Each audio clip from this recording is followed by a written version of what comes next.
कर देता हूँ ताकि लॉजिक के साथ समझ में आ जाए कि क्या क्या कंडीशन बन रहा है।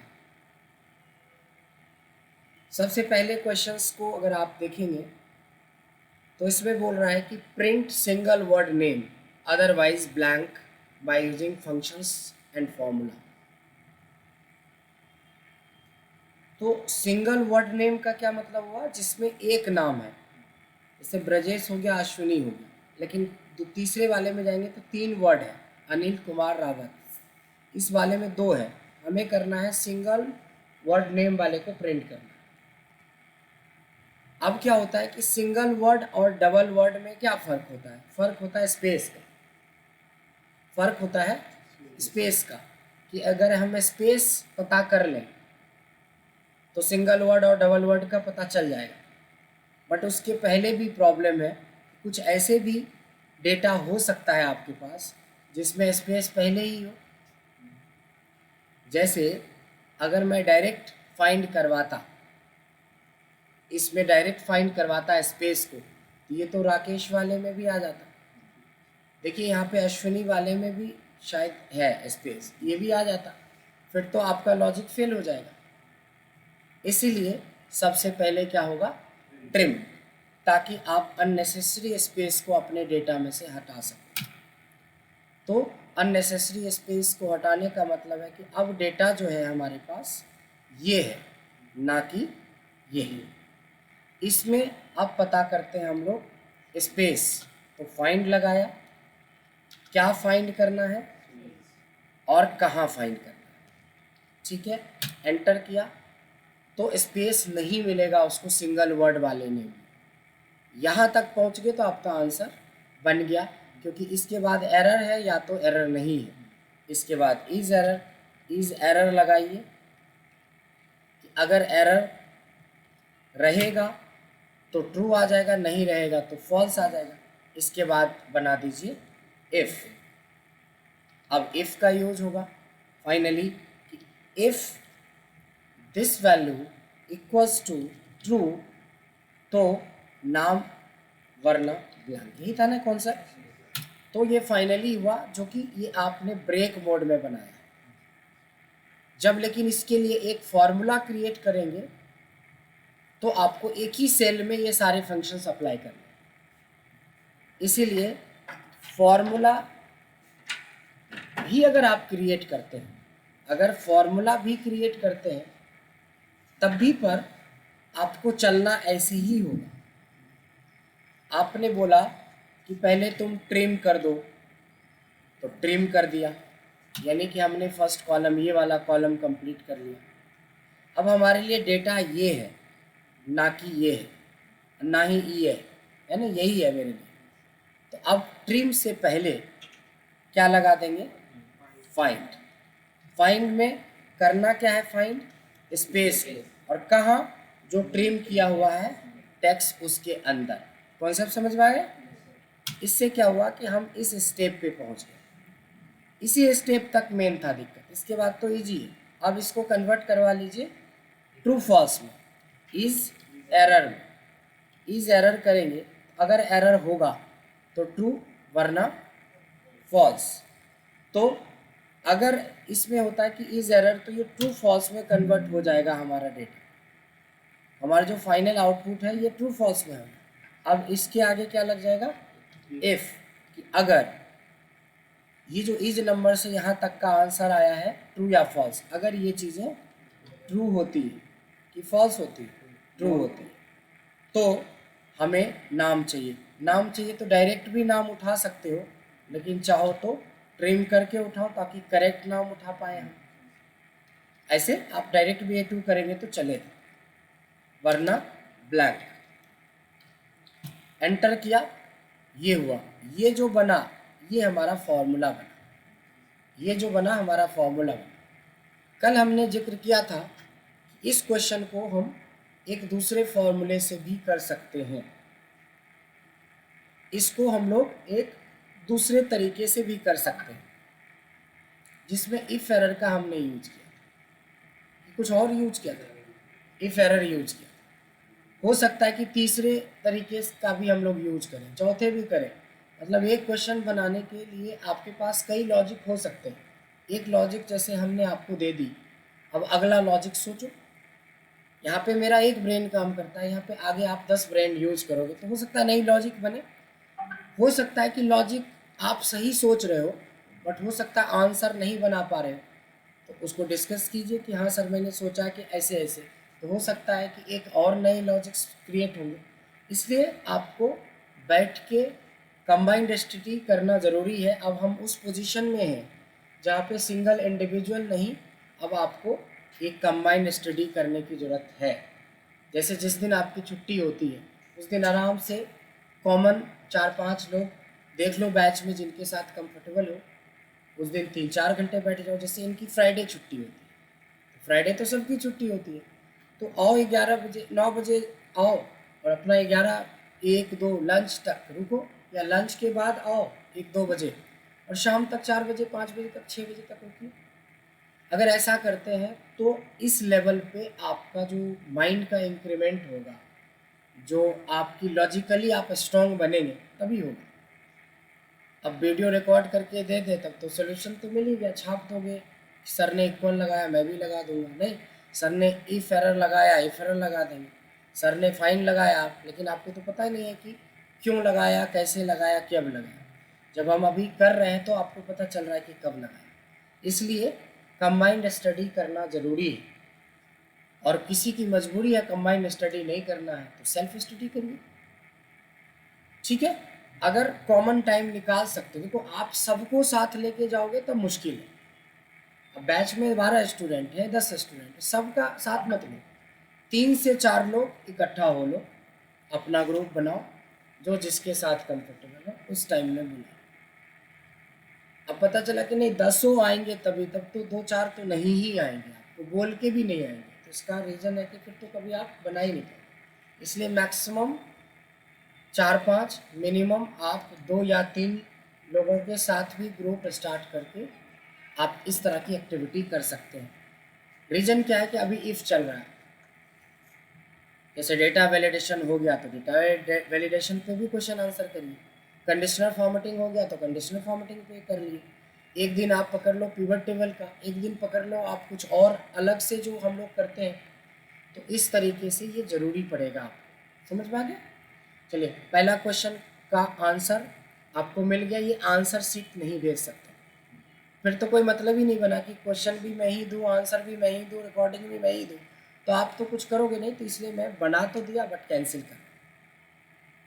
ये आप खुद ट्राई करें इस क्वेश्चन का वापस दोबारा।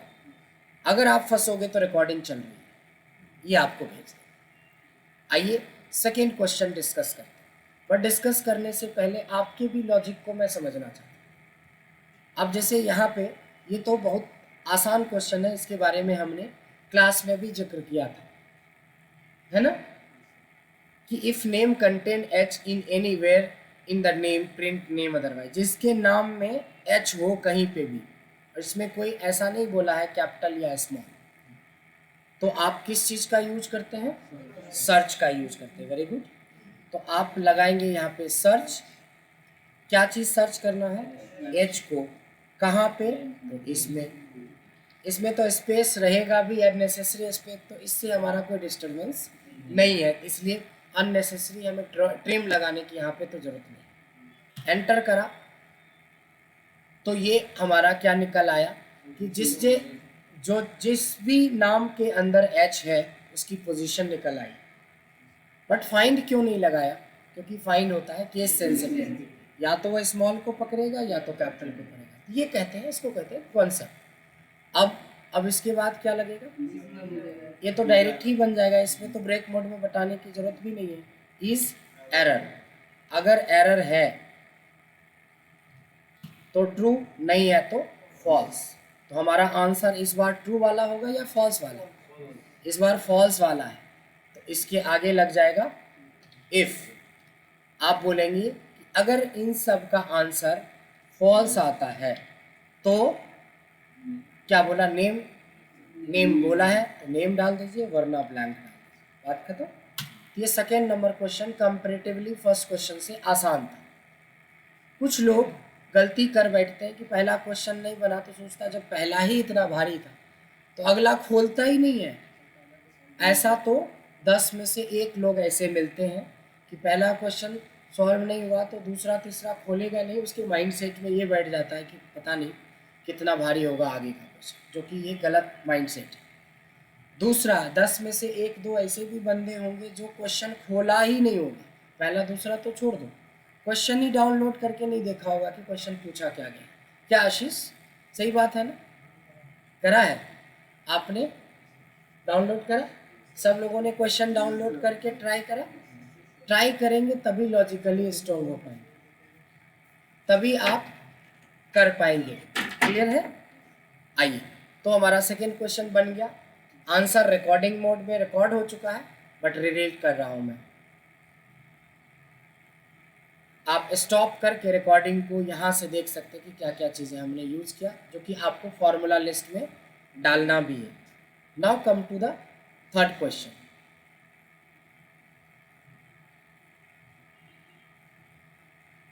थर्ड क्वेश्चन में देखिए, कल हमने 10 लोगों से पूछा था और 10 में से 10 लोग का 9 लोगों का गलती हो गई, एक ही जने सही कर पाए। यहाँ पे आप लैंग्वेज में फंस गए। लैंग्वेज में फंस गए कि मैंने क्वेश्चन लैंग्वेज में दिया। क्वेश्चन मैंने बोला था कि find out the eligible candidate on the basis of as.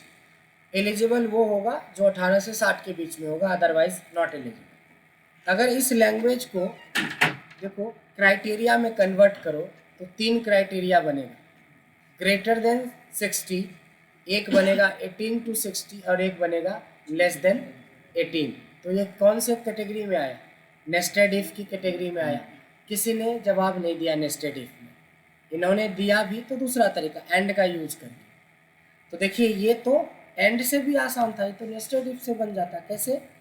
If this value is greater than 60 तो क्या? Not eligible, comma if this value is greater than equal to 18 तो एलिजिबल, वरना फिर से नॉट एलिजिबल। बताइए कितना आसान था। तो लैंग्वेज में फंस गए सब लोग। कल ही पूछा था ना आप लोगों से, सब लोगों ने एक तरफ से गलती करी जबकि कुछ नहीं था। अगर मैं ऐसे टाइप करके देता तो सब बना देता, लेकिन लैंग्वेज में दिया तो सब फंस गए। तो इंटरव्यूज़ में इस तरीके से आपको ध्यान देना होगा कि लैंग्वेज में मत फंसना, क्राइटेरिया समझने की कोशिश करना। इसमें तो किसी को कोई दिक्कत नहीं है कि मैंने क्या किया।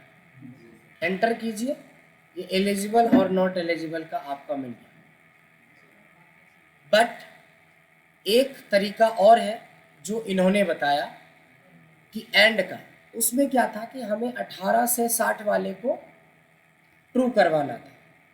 तो एंड लगाया तो मैंने बोला कि अगर ये वाली चीज़ ग्रेटर देन इक्वल टू 18 हो और यही वाली चीज़ लेस देन इक्वल टू 60 हो, इसका क्या मतलब हुआ कि जो जो नंबर इन दोनों बीच में होगा वो ट्रू हो जाएगा। 2 कंडीशन दे रहे हैं एंड के अंदर, तो ये फॉल्स फॉल्स हो जाएगा बस। अब जो बनेगा ये बनेगा मिक्स्ड इफ से, नहीं इफ और एंड का यहाँ यूज हुआ, जबकि उसमें नेस्टेड का यूज हुआ। नेस्टेड इफ मतलब इफ के अंदर इफ का यूज। तो इफ फॉल्स वाले को उठाना, ट्रू वाले को उठाना, ट्रू वाले को। तो अगर इसकी वैल्यू ट्रू होती है तो क्या बोला है? एलिजिबल बोला है, एलिजिबल कर देते हैं, वरना नॉट एलिजिबल बोल देते हैं। आप इस तरीके से बनाइए या इस तरीके से बनाइए, बात बराबर है, बट दोनों में फॉर्मूले यूज हो रहा है। नेस्टेड इफ है तो फॉर्मूला ही तो है, और अगर इफ के साथ एंड है तो ये तो प्योर फॉर्मूला है। ये नेस्टेड फॉर्मूला इसी को बोलते हैं, जब एक फंक्शन के अंदर दूसरा फंक्शन लगता जाता है। So that is called nested formula. तो कुछ लोग खाली इसको ओवरऑल नेस्टेड फार्मूला बोलते हैं, बट आप इसको नेस्टेड इफ या नेस्टेड मिक्स्ड इफ के रूप में भी आप जान सकते हो या इसको कॉन्सेप्चुअली समझ सकते हो। तो यहाँ पे हमारा तीसरा क्वेश्चन बन गया और तीनों का रिजल्ट ये रहा। आप लोगों ने ट्राई किया था, ऐसा बना था? तो क्रॉस चेक करते जाइएगा, अगर बना है तो वेल एंड गुड, जिनका नहीं बना या जिन्होंने नहीं ट्राई किया है सो एनी हाउ देखो 4-5 ऐसे चैप्टर हैं जो ट्राई आपको करना पड़ेगा और आराम से आपकी कोई भी जगह पे सिलेक्शन हो जाएगा। बार बार हम लोग असाइनमेंट के ऊपर फोकस करते हैं कि भाई असाइनमेंट्स आप बनाओ, और इसके लिए मैंने एक छोटी सी वीडियो भी आपको उस दिन दिखाया था। देखिए ये छोटी सी एक वीडियो है, आई होप इसमें दोबारा से रिकॉल कर लो इस बंदे को। इसका 12 लाख का पैकेज है विद इन 8 मंथ। शुरुआती जॉब जो कि 25,000-30,000 के बीच का था, 3-4 महीने जॉब करने के बाद इन्होंने स्विच किया जिसमें 5-6 लाख का पैकेज मिला, और अब तीसरा है जॉब, मतलब विद इन 1 ईयर, 8 महीने में विद इन 1 ईयर 12 लाख के पैकेज पे गया ये बंदा। लेकिन इस शुरुआत उसकी एक्सेल से ही लगी और धीरे धीरे उसका एक्सेल, सिक्वल, पावर बीआई और पाइथन पे कमाने नहीं भी था तब भी पर इन्होंने वो अचीवमेंट कर लिया। और इनसे पूछिएगा, कभी आपको मिलवा देंगे, इनसे पूछिएगा कि जॉब लेने के लिए सबसे ज़्यादा बड़ा स्किल क्या चाहिए। मैंने यहाँ पे एक्सेल का कोर्स किया था, तो आप ये सोच रहे होंगे कि व्हाट इज द डिफरेंस, मतलब क्या अलग और क्या आपको यहाँ पे नया जानने को मिलेगा। क्या आप देख रहे हैं ऑनलाइन ट्रेंड, बहुत सारी चीज़ें आप कुछ भी जानेंगे जब तक आप उसका प्रैक्टिकल एप्लीकेबिलिटी नहीं जानते, जब तक आपको ये नहीं पता कि आप उसको कैसे यूज करेंगे, तब तक आपको एक्सेल समझ नहीं आएगा। आप सिर्फ बाहरी बाहरी ढंग से देखते हैं। यहाँ पे ज्वाइन करने का सबसे खास बात ये है कि मैंने यहाँ पे सीखा, साथ में आपको यहाँ पे असाइनमेंट मिलता है, साथ में आपका इंटरेक्शन होता है अपने फेलो स्टूडेंट्स के साथ, डिफरेंट बैच स्टूडेंट के साथ। क्योंकि यहाँ पे आपको, यहाँ पे जो कंप्यूटर लैब है, यहाँ आप कभी भी आके किसी रोज भी आके आप प्रैक्टिस कर सकते हैं। और आपका जो असाइनमेंट अगर आप सही से करते हैं तो आप कहीं भी किसी भी जगह आप एक्सेल का कोई भी इंटरव्यू, कोई भी चीज़ आप क्रैक कर सकते हैं। इनका सेकेंड इंटरव्यू भी लेंगे हम। अभी जब 12 लाख का पैकेज हुआ था तो टाइम नहीं मिला, बस हमें इन्फॉर्म किया और बोला सर मिलने आएंगे। तो क्या ज़रूरी है 12 लाख के पैकेज तक में पहुंचने में, क्या ज़रूरी है वो आपको इन्हीं की ज़ुबानी बताएंगे। लेकिन देखो एक्सेल पे पहला क्रैक हुआ था, एक्सेल पे मतलब विद इन द कोर्स ही इनका जॉब लगा था। एक पावर बीआई चल रहा था, पावर क्वेरी पावर बीआई, तभी लग गया था पहला 20-25 हज़ार के बीच में। बट कुछ लोग होशियार होते हैं ना कि नहीं मैं तो एकदम पूरा 6 लाख का पैकेज मिलेगा तभी शुरू करेगा। मैंने इनको मना किया था नहीं, 18 मिले, 20 मिले, 22 मिले, शुरू करो। क्योंकि जब जॉब करते हुए स्विच करोगे तो बड़े बड़े पैकेज ऑफर होंगे, जब बैठे रहोगे घर में तो ऑफर नहीं मिलेगा। जब एक्सपीरियंस वाला बंदा 5 लाख में मिल जाता है तो हम फ्रेशर्स को 5 लाख में क्यों हायर करें। ये बात जल्दी नहीं समझता है फ्रेशर, क्योंकि वो तो घर से निकला ही नहीं है, उसको क्या पता। तो मेरा मानना है कि फ्रेशर्स में 20 दे, 22 दे, 25 दो, जस्ट शुरू करो पहले आप, और शुरू करने के बाद आप जॉब में रहते हुए जंप मारो। कहीं पे बॉन्ड साइन मत करना। कई बार क्या होता है कि सैलरी भी 20-25 हज़ार रुपये पकड़ा देता है और 1 साल का बॉन्ड दे देता। बॉन्ड वाला नहीं करना। बेशक उसको 1 महीने का नोटिस पीरियड है वो सर्व कीजिए, जो लॉजिकली जो चीज़ें हैं लीगल वो सब कीजिए, बट ये नहीं कि 1 साल का, एक तो 20-25 हज़ार 30 हज़ार सैलरी देगा उस पर बॉन्ड साइन करना। नहीं, बॉन्ड नहीं साइन करना। 5 हज़ार कम सैलरी मिले बट करो, वहाँ पे नोटिस पीरियड प्रॉपरली सर्व करो। ऐसा नहीं कि आज जॉब लगा है दूसरी जगह 5 हज़ार ज़्यादा का ऑफर मिल गया तो बीच में छोड़ दें, तो ऐसा गलती नहीं करना है, प्रॉपरली आपको देना है। तो इसका, इनका दिखाने का मेन आपका मकसद यही था। ठीक है, अगले क्वेश्चन पे बढ़ते हैं हम लोग। अभी तक हमने 3 क्वेश्चन डिस्कस कर लिए, बट तीनों क्वेश्चन में मैंने अपने आप को इन्वॉल्व किया। अब थोड़ा सा आप लोग भी इन्वॉल्व हो। नहीं, पहले आप लोग बोल दोगे कि हाँ ऐसे बनेगा, तब फिर मैं करूँ, तब ना पता चलेगा कि आपका भी लेवल कुछ हो। तो नहीं है तो हम तो हैं ही। लेकिन आप फोर्थ क्वेश्चन जिसने भी बनाया है बताइए, सोच के, थोड़ा सोच के, थोड़ा सोच के बताओ। पहले तो क्वेश्चन समझना पड़ेगा क्योंकि उतना आसान है नहीं क्वेश्चन, और अगर लॉजिक दिमाग में आ गया तो बहुत आसान है। तो चाहे आप ऑनलाइन ले रहे हो या आप ऑफलाइन क्लास ले रहे हो, कुछ बच्चे हमारे सिर्फ वीडियो देख के भी क्लास लेते हैं, उनके लिए भी स्पेशली है कि आप खाली वीडियो देख के ये मत सोचना कि 30 मार्क खान हो गए। क्वेश्चन बनाना सबसे बड़ी बात होता है। क्वेश्चन बनाने से पहले आपके पास क्या क्या लॉजिक्स हैं, कौन कौन से वो बेसिक फंक्शंस हैं जो आपको आता है, तभी आप बना पाओगे क्वेश्चन को। किससे बन गया ये बताइए। चलो, दो लोगों ने बताया कि बन गया, लेट्स सी इनके तरीके से चलते हैं। आप बताइए, काउंट इफ लगाएंगे, पूरी लिस्ट ए, अच्छा ये वाली पूरी नेम ले लेंगे, कॉमा नेम वाला कैरेक्टर मतलब पूरा ये नाम, एक एक, अच्छा ठीक है, ब्रैकेट क्लोज कर देंगे, एंटर कर देंगे। उसके बाद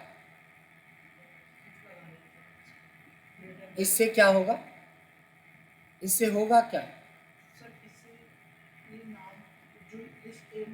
तो एक तो अमित शो किया क्योंकि अमित का है, लेकिन सिद्धार्थ भी तो है, कहाँ आया, जीरो आ गया। प्रतिमा भी तो है, कहाँ आया, जीरो आ गया। तो ये लॉजिक कहाँ पे फेल हो गया?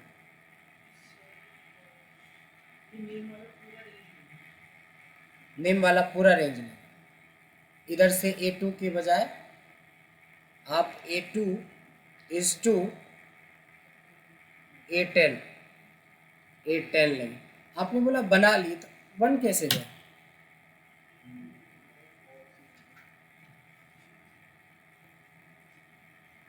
पूरा जब लेंगे तब तो लॉजिक बन रहा है, लेकिन जैसे आपने एग्जांपल दिया 1 से कि एक ही लेंगे तब तो नहीं बनता।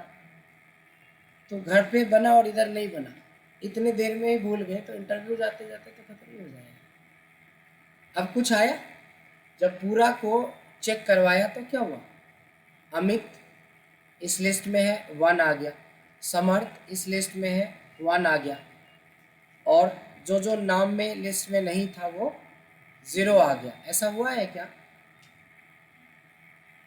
देखिए 1 2 3 4 5 नाम है, 1 2 3 4 5 नाम आ गए, तो लॉजिकली जिसका नाम है वो 1 हो गया, जिसका नाम नहीं है उसका 0 हो गया। तो कोई आंसर तो मिल गया लगभग। इसके आगे क्या लगा देंगे, इफ। तो 1 किसका आया होगा, जिसका नाम है। तो इफ जो आंसर आ रहा है अगर वो 1 है तो उनको 10% बोनस देना है, 10%। तो सीधा बोनस का बात है, सेल्स का बात तो सैलरी का बात है नहीं।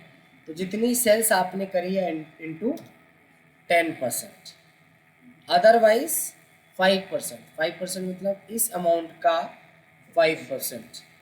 एंटर कर देंगे तो हमारा आंसर निकल आया, और ये आंसर बिल्कुल सही है या गलत है? सेकेंड वाले का सेम आंसर कैसे आ सकता है?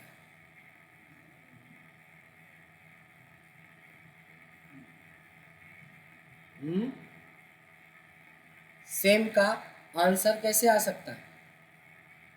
तो कहीं ना कहीं तो गड़बड़ है।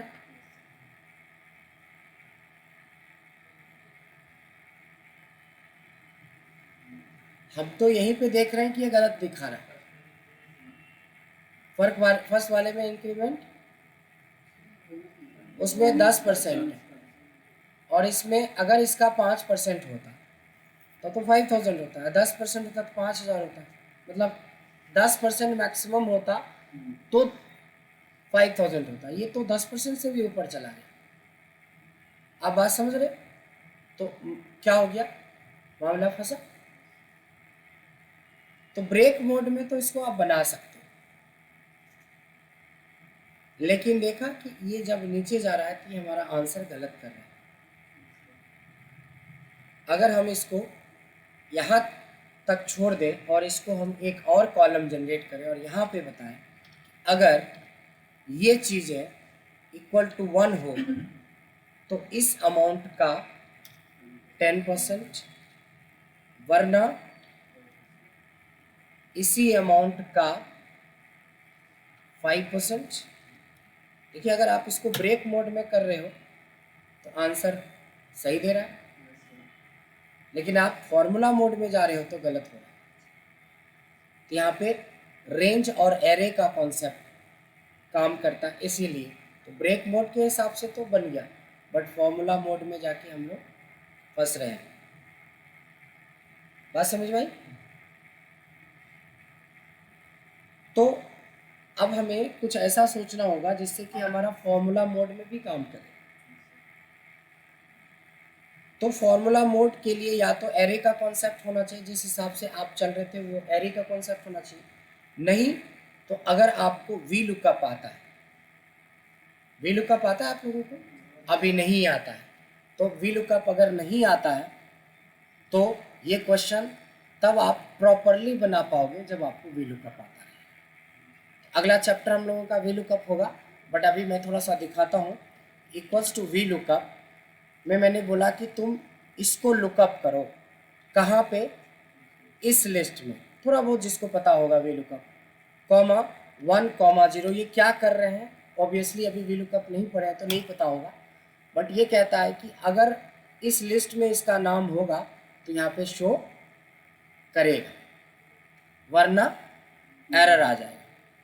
अब इसको ट्रू फॉल्स में कन्वर्ट करवा सकते हैं, तो यहाँ पे लग जाएगा इज एरर। देख लो कि इज एरर, इज वाला कितना इंपॉर्टेंट फंक्शन है। इज एरर लगाया तो ट्रू फॉल्स में कन्वर्ट हो गया।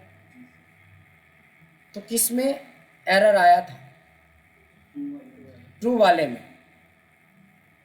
तो हमें फॉल्स वाले को कितना देना है?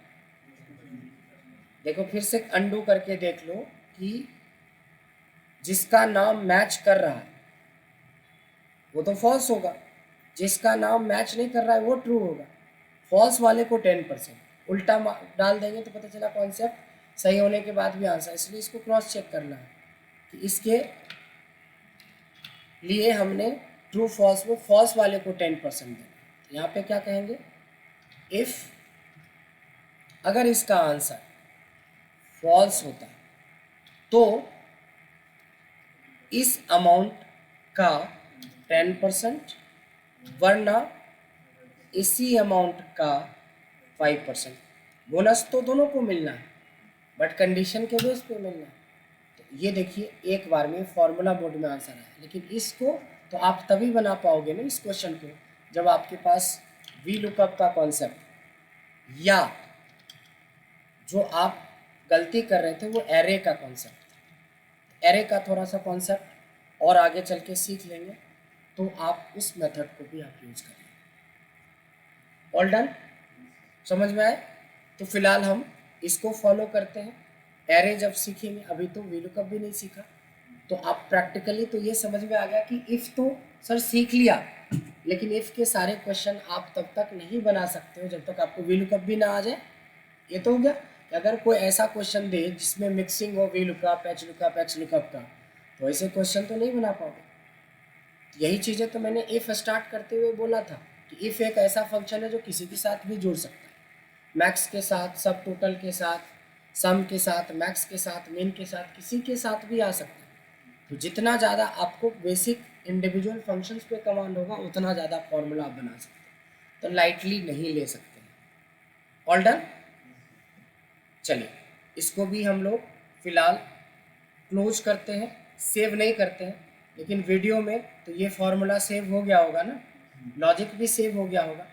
लॉजिक तो उनका भी सही था, बट वहाँ पे क्या एरर है, that is part of training कि क्यों नहीं है।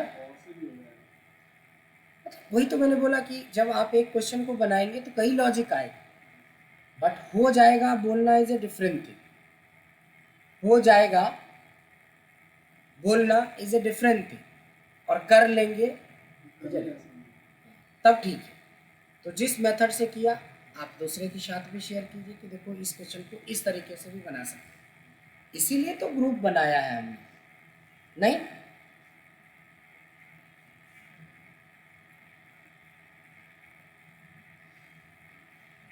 आइए अब हम लोग किस क्वेश्चन के ऊपर जिक्र करें? 5th नंबर पर। 5th नंबर पे आइए। ये क्वेश्चन किसने किसने किया? क्योंकि ये जिसने भी किया होगा इसका चैप्टर हम लोग फिनिश कर चुके हैं, तो ये होना चाहिए। 2 जने ने किया। ओके, आप बताएं इस बार कैसे बनाया आपने? इफ लगाया,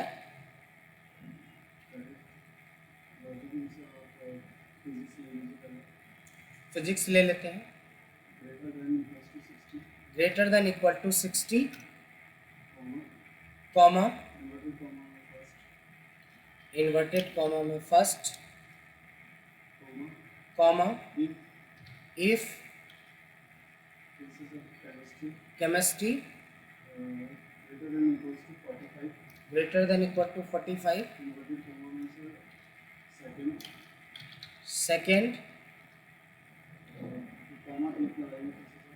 फिर इफ लगाया यानी D2। ठीक है, D2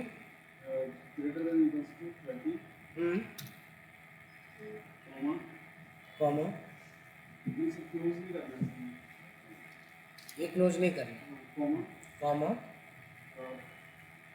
इन्वर्टेड कॉमा में पास otherwise fail.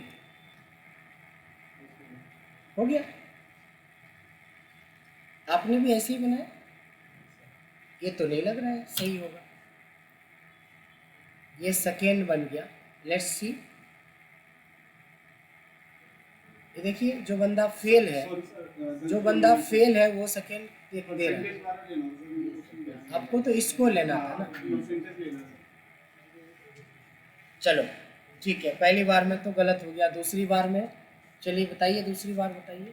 If E2 greater than equal to 60 तो फर्स्ट। ओके ठीक है। The same way again if E2 छुप जाए तो E2 टाइप भी कर सकते हैं। ग्रेटर देन इक्वल टू 45 तो सेकेंड, फिर if E2 greater than equal to 30 तो 33 कर दिया, आदत है ना। 30 तो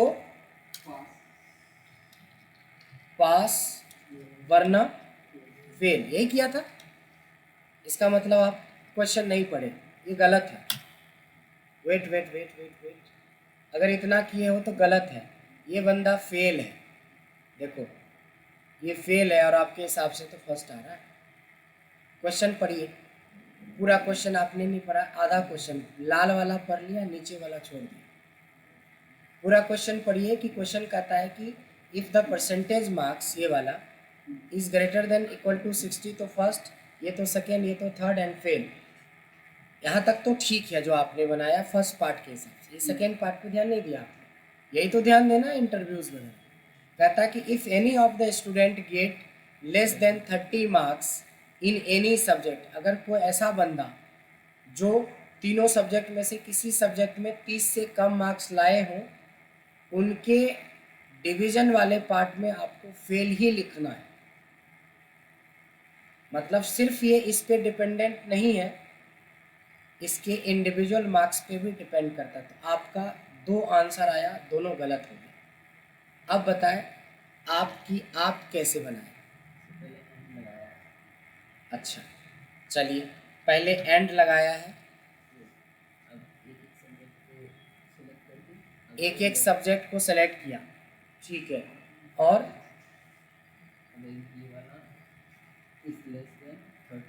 less than 30 this less than 30। देखो यही गड़बड़ करते हो। अभी यहाँ लॉजिक चल रहा है, आप लोग अपना लॉजिक बताओ। कितना अच्छा लॉजिक बना रहा है, और आप अपना डिस्कशन करो कि गलत कैसे हो गया। गलत तो हो गया ना, आपको तो दिखा दिया कि इसको 29 मार्क्स आया है और आपके हिसाब से फर्स्ट डिवीज़न दिखा रहा था, तो गलत तो हो गया। अब इधर देखो तो कोई लॉजिक बना रहा है, तो वो कौन सा लॉजिक है? यही चीज़ों के ऊपर आप लोगों को काम करना चाहिए कि आप एक्सेप्ट करने के लिए नहीं तैयार हो, अब आप अपना बना रहे हैं। इस चीज़ के लिए ही तो आपको 4 घंटे 8 घंटे बोलता हूँ बैठो ना वहाँ पे। अभी जब ये नया लॉजिक दे रहा है तो पहले इनके लॉजिक को भी तो सुनो।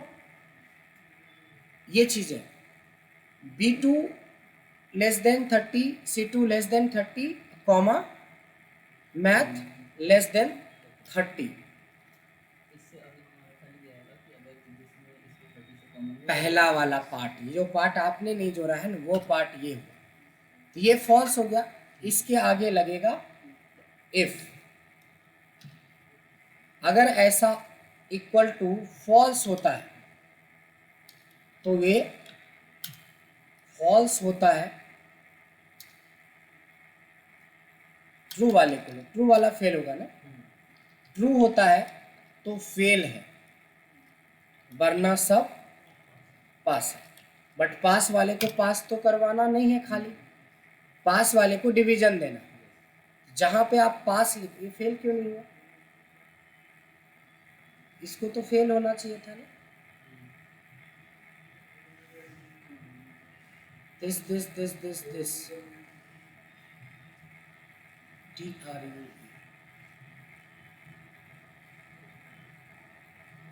Less than. ठीक है, चलो अभी इतना पे रोकते हैं, खाली एंड पे देखिए, फिर इसको कन्वर्ट करेंगे। फॉल्स क्यों? अच्छा एंड नहीं है, और लगाओगे ना, और लगाएंगे ना किसी एक में भी, ये आया। अब इसके आगे क्या लग जाएगा? इफ। तो एंड नहीं और यूज होगा। तो अगर ये इक्वल्स टू ट्रू होता है तो ये फेल है, ट्रू वाला फेल है, ट्रू वाला ही फेल है ना, ट्रू वाला फेल है, वरना पास है। अब तो पास फेल में कन्वर्ट हो गया, बट पास फेल में नहीं, फेल और डिवीजन में कन्वर्ट करना। तो डिवीजन वाला पार्ट ये,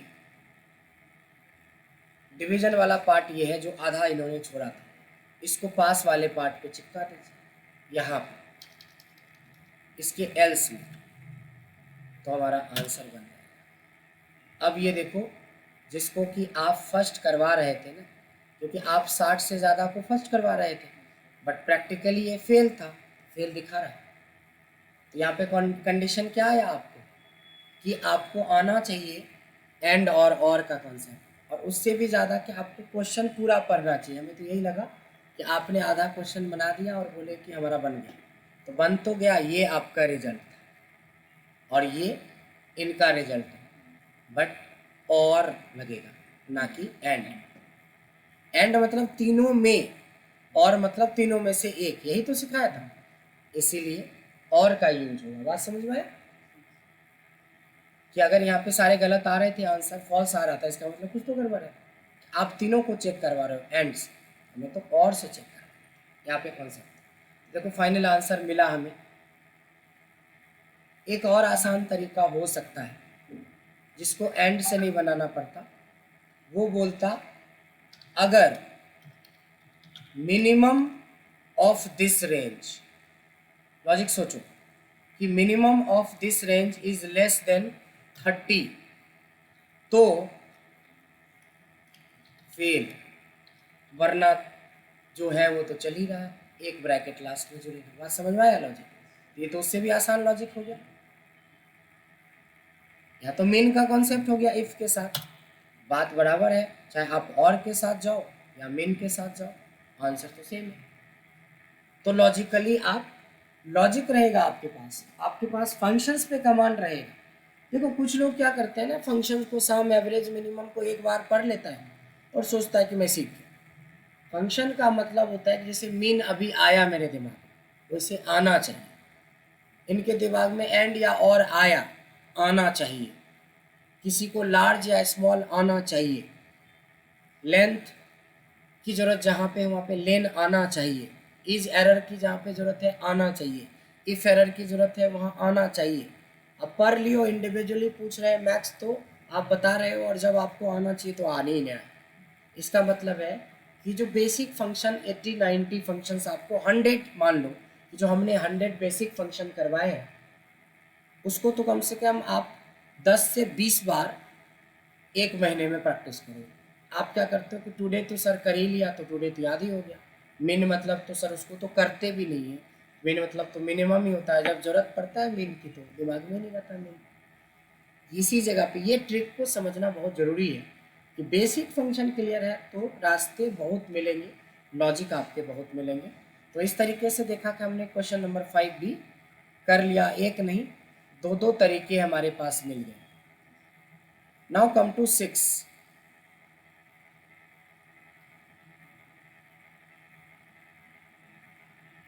6 किसने किसने बनाया? हालांकि आजकल जब से पोर्ट का रूल आया है तब से ये क्वेश्चन मतलब रिलायबल नहीं है। पहले ये बड़ा अच्छा होता था कि आप नंबर देख के पहचान जाते थे कि वो BSNL का नंबर है कि टाटा का। 92 से शुरू होता था तो टाटा का नंबर होता था, 93 वाला रिलायंस का होता था, 94 वाला आज भी मैक्सिमम BSNL का होता है, अदरवाइज अदर्स। मतलब आपको मोबाइल नंबर चेक करके बताना है सर्विस प्रोवाइडर का नाम, लेफ्ट लगेगा। किसने बोला? क्या बात है आशीष, लेफ्ट लगा और इनमें से दो कैरेक्टर को निकाला तो ये क्या किया, हमें 92 रिटर्न किया। अब तो समझ ही गए कि अगर 92 होता है तो टाटा, 93 होता है तो BSNL। अब इसके आगे लगा दो इफ लगाओगे तो ये आंसर देगा क्या चीज़, इन्वर्टेड कॉमा में 92। क्यों? क्योंकि लेफ्ट एक टेक्स्ट फंक्शन है, इसलिए अगर 92 होता है तो टाटा, वरना अदर्स। लेकिन हमने तो सारे बीच के गायब कर दिए, नहीं तो कम से कम क्रॉस चेक करना था कि टाटा और अदर्स में कन्वर्ट हो रहा है, तो बिल्कुल हो रहा है, यानी कि हमारी लॉजिक ठीक है। अब थोड़ा सा एक टेक्निक, देखो यही चीज़ें बार बार रिपीट होगा, यहाँ से कॉपी करिए और यहाँ पे आके ये हो गया रिलायंस और ये हो गया BSNL और बाकी अदर्स, बस 92 को क्या कर दोगे आप। देखो इससे क्या होगा कि कॉमा फुल स्टॉप में गड़बड़ नहीं होगा कभी, ब्रैकेट के अंदर टाटा क्या बन जाएगा, रिलायंस बन जाएगा। बट अभी मैं बना रहा हूँ, जब तक आप खुद से नहीं ट्राई करोगे ना तब तक कोई लॉजिक नहीं है वीडियो का, क्योंकि कॉन्सेप्ट तो सिखा ही दिया आप, बट जब तक आप खुद से नहीं ट्राई करेंगे इस तरह के क्वेश्चन, इफ़ जितना बार उतना बार क्लोज कर दो, एंटर करो, फाइनल आंसर आपके सामने है, सब बदल चुका है और कोई भी क्रॉस करके देख सकते हो। ये क्वेश्चन कंपैरेटिवली इजी था, बट कॉन्सेप्ट तो हर में रहता है। नहीं, यहाँ से क्लोज करते हैं, बताने की जरूरत तो नहीं है, बता तो दिया, आप क्या जरूरत है। सेवेंथ नंबर क्वेश्चन, ये तो बहुत आसान था, ये वाला आप लोग शायद डिस्कस कर रहे थे कि देखो एक हमारी एग्जिस्टिंग सैलरी है और हमें नई सैलरी बनाना है, लेकिन नई सैलरी डिपेंड करेगा मेरे परफॉर्मेंस के ऊपर कि अगर परफॉर्मेंस आपका 80 से ज़्यादा है, if performance score is greater then 80 तो आपको 15% का इंक्रीमेंट मिलेगा, बटा 10%। ये तो क्लास में भी डिस्कस किया है, तो ये बता दो, बता ही दें। सही है, रिकॉर्डिंग चल ही रहा है। If this value is greater then 80 तो सैलरी इंटू 115%, 15% हाइक है तो 15% का हाइक हुआ, वरना सैलरी इंटू 110%, 110%, एक को 15% और दूसरे को 10% का हाइक, यानी एक्स्ट्रा जोड़ के सैलरी जिसकी 17 थी उसकी 19 हो गई। मतलब एनी हाउ सैलरी बढ़ेगा ही, या तो 15 बढ़े या तो 10 बढ़े। समझ में आ गया? ये क्वेश्चन भी हमारा हो गया। Now come to 8 number question.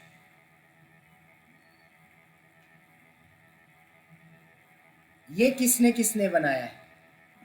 Question ठीक से पढ़ लो तब यस नो करना। नहीं बनाया है तो अभी बनाओ, कम से कम क्वेश्चन तो समझो पहले।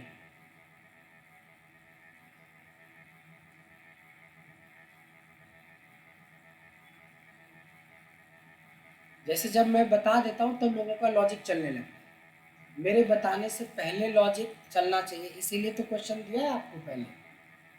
आपने अगर घर में ट्राई किया होगा तो या तो बन गया होगा या तो नहीं बना होगा, या बन गया होगा तो गलत बनाया होगा। जैसे आपने गलत बनाया और खुश थे कि सर ये तो बहुत ईजी था, लेकिन नीचे टैग देखा ही नहीं कि लगा हुआ है मीन का टैग या और का टैग, ऐसा होता है। तो डिस्कशन बहुत ज़्यादा ज़रूरी है। कम से कम 5 ऐसे क्लास होंगे जिसमें इस तरह का डिस्कशन होगा, जिसमें कोई नया टॉपिक नहीं, सिर्फ हम दिए गए असाइनमेंट पे डिस्कस करेंगे।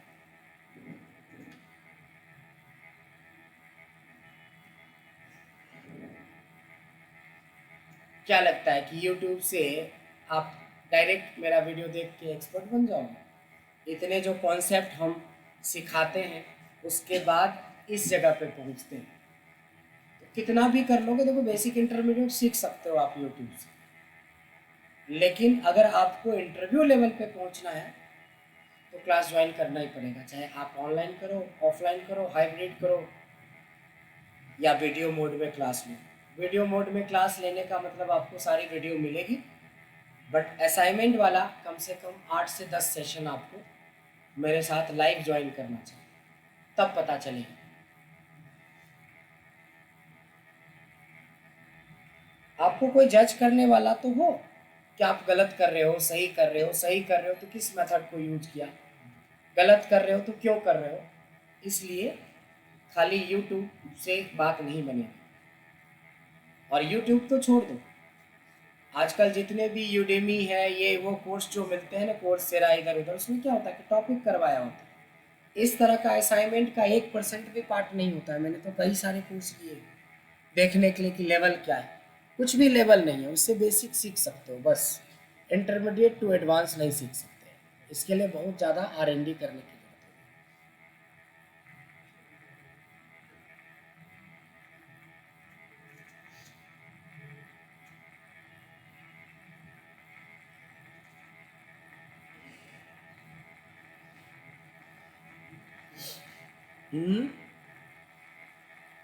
नहीं समझ आया? आ गया? बताइए फिर किसको किसको आया। मोटा मोटी 10 लोग से ज़्यादा लोग हैं अभी ज्वाइन किए, कोई तो एक होगा जिसको कि लॉजिक समझ में आ गया हो। इसमें कहता है कि देखो इससे कोई लेना देना नहीं है और इससे भी कोई लेना देना नहीं, लेना देना किससे है? इनसे लेना है। कह रहा है कि if any student get above 30 marks in all subject pass, तीनों में अगर आपको 30 से ज़्यादा है तो पास। फिर क्या बोलता है? If student get less than 30 marks in one subject, अगर 3 नहीं 1 में कम हो तब कंपार्टमेंट, मतलब आप फेल नहीं हो, आपको दिया जाएगा, ग्रेस दिया जाएगा। लेकिन जिसके 2 या 2 से अधिक सब्जेक्ट में कम मार्क्स हैं वो फेल है। बात समझ में आया? काउंटिफ पढ़े ही नहीं है ना। काउंटिफ में रेंज क्या हो गया हमारा ये, और क्राइटेरिया क्या था? 30 या लेस देन 30? लेस देन 30 तो बताओगे ना। तो लेस देन 30 या ग्रेटर देन 30, कुछ तो दोगे। तो चलो लेस देन 30, मतलब इससे ये पता चल गया कि कौन सा बच्चा कितने सब्जेक्ट में फेल है। ये 1 में फेल है, ये 2 में फेल है, ये 1 में फेल है, यही तो चाहिए हमें। अगर ये 0 है तो पास, अगर ये 1 है तो कंपार्टमेंट, 1 से ज़्यादा है तो फेल। या उल्टा चल लो, उल्टा चल लो मतलब 2 या 2 से अधिक है तो फेल, 1 है तो कंपार्टमेंट, 0 वाला पास। जैसे चलना है वैसे चलिए। तो हम टॉप टू बॉटम हमेशा चलते हैं, तो टॉप टू बॉटम ही चलते हैं। कि अगर इसका आंसर ग्रेटर देन 1 होता है, यानी 2 भी हो सकता है 3 भी हो सकता है, तो फेल है। सेम इसी चीज का रिपीट होगा ना फिर से। अगर सेम यही चीज होता है और ये 1 होता है तो क्या है? कंपार्टमेंट। वरना पास, वरना पास। फेल वाला तो पहले था। 2 इफ है, 2 क्लोज एंटर। ये रहा आपका आंसर। अब देख रहे हो कनेक्शन इसका कहाँ सा? काउंट इफ से कनेक्शन था। और भी तरीके हो सकते हैं, that is open for you, that is open for you. But अगर आप चाहो कि थोड़ा और अपना लॉजिक स्ट्रॉन्ग करें, तो आप चैट जीपीटी का यूज करो। इसी क्वेश्चन को हम चैट जीपीटी में डालते हैं, ठीक है। आज चैट जीपीटी को हम लोग यूज करके देखते हैं कि ये हमारे लिए किस तरह का आंसर क्रिएट करके दे रहा है। सो हमें चाहिए यहाँ पे चैट जीपीटी। लेकिन चैट जीपीटी से सिर्फ आंसर ला सकते हो, कॉन्सेप्ट नहीं ला सकते हो, याद रखिए। और इंटरव्यू में chat GPT, YouTube, Google allow नहीं होता है। तो जो भी है अपना ही दिमाग काम करेगा, ठीक है। ये है, इसको बता दो कि we have data in BC D column. हमारे BCD कॉलम में डेटा है।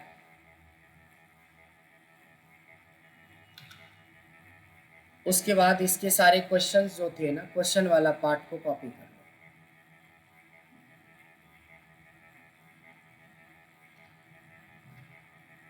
और इसको चैट जीपीटी को बताओ कि हमारे पास B to D कॉलम में डेटा है, वो भी क्लियर कर दो। क्या क्या डेटा था इसमें? था फिजिक्स, केमिस्ट्री और मैथ। और जितना क्लियर इसको प्रॉम्प्ट दोगे, फिजिक्स, केमिस्ट्री और मैथ। अब यहाँ पे क्वेश्चन चिपका दो। क्वेश्चन तो मेरा ही है, बस देखो कि ये क्या आपके लिए निकालता है।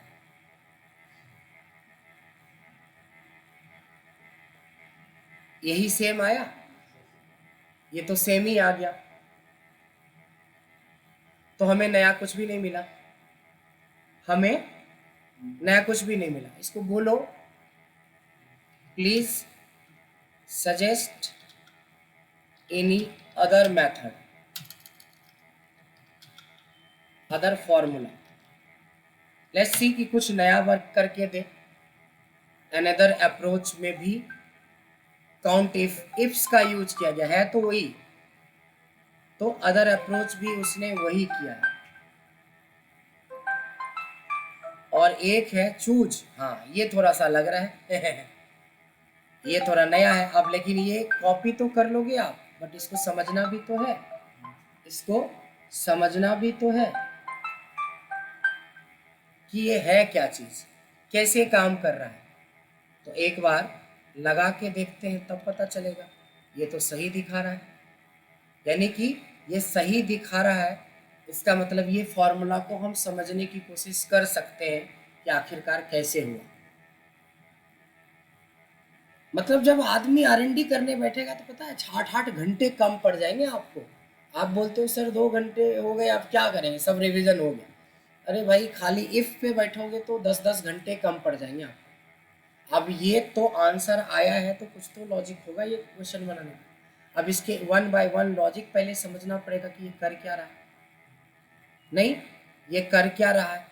फिलहाल तो आप डायरेक्ट लॉजिक समझ नहीं सकते। जितना इजीली आप इस लॉजिक को समझे, ये तो समझ में नहीं आएगा। लेकिन आंसर तो तो हो गया, ये अच्छा आंसर दे रहा है। बट ये लॉजिक कैसे बना, क्यों बना, अब इसके लिए आपको बैठना पड़ेगा घंटों।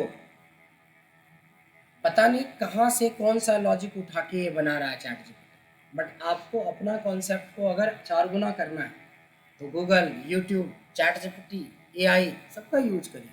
वो यूज करना कोई ख़राब नहीं है, लेकिन पता चला बेसिक कॉन्सेप्ट है ही नहीं, अभी जो चल रहा है ये पूरा कॉन्सेप्चुअली हम चल रहे हैं, और जो वो उठा के देगा पता नहीं रैंडमली कहाँ से क्या लॉजिक ले रहा है, तो कभी भी आप उसको रिपीट में दोबारा नहीं बना सकते। इसको तो एक बार समझ लिए, थोड़ी एक दो बार और प्रैक्टिस में आ गया ये चीज़ें, तो आप जाके इंटरव्यूज में कर सकते हो। तो इस तरीके से चैट जीपीटी में प्रॉम्प्ट लिखा जाता है। चैट जीपीटी के प्रॉम्प्ट्स का यूज़ कर सकते हैं, यानी चैट जीपीटी को यूज़ कर सकते हैं, आपके सिलेबस का हिस्सा है ये। अब धीरे धीरे आपको प्रॉम्प्ट लिखना आना चाहिए। प्रॉम्प्ट में क्या होता है, डेटा बताओ, और डेटा बताने के बाद उसको अपनी सिचुएशन सिनेरियो दो कि this is the data and I want this, तो वो रिजल्ट देगा।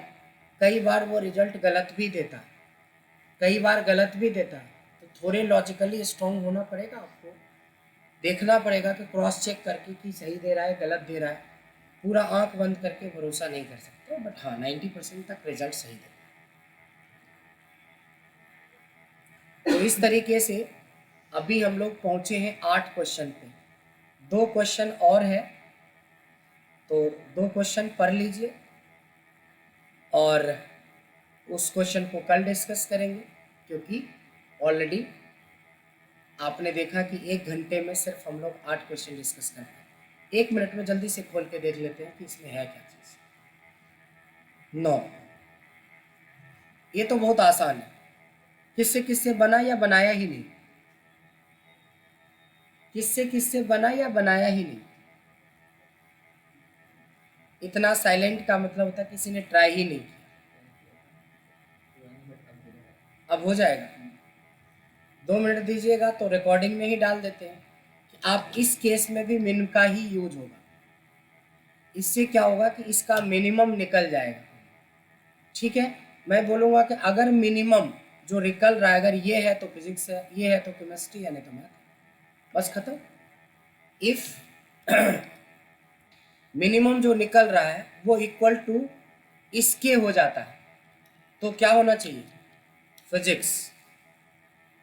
सेम यही चीज़ रिपीट होगी, कॉपी होगा, पेस्ट होगा। अगर ये B2 नहीं, ये C2 होता है, यानी कि ये वाला होता है, तब ये क्या होगा, केमिस्ट्री। और नहीं तो वरना क्यों कुछ लिखेंगे, वरना तो फिजिक्स होगा ही होगा, बात खत्म। सॉरी, मैथ्स, तो वरना मैथ्स होगा। इफ 2 क्लोज, खत्म, ये भी खत्म। और आखिरी क्वेश्चन बनेगा ही नहीं जब तक पूरा एक्सेल नहीं पढ़ोगे। क्या, अच्छा 2 सब्जेक्ट, उसको जो पहले मिलेगा, उसको जो पहले मिलेगा प्रायोरिटी पे चलता है। एक 10वां देखते हैं।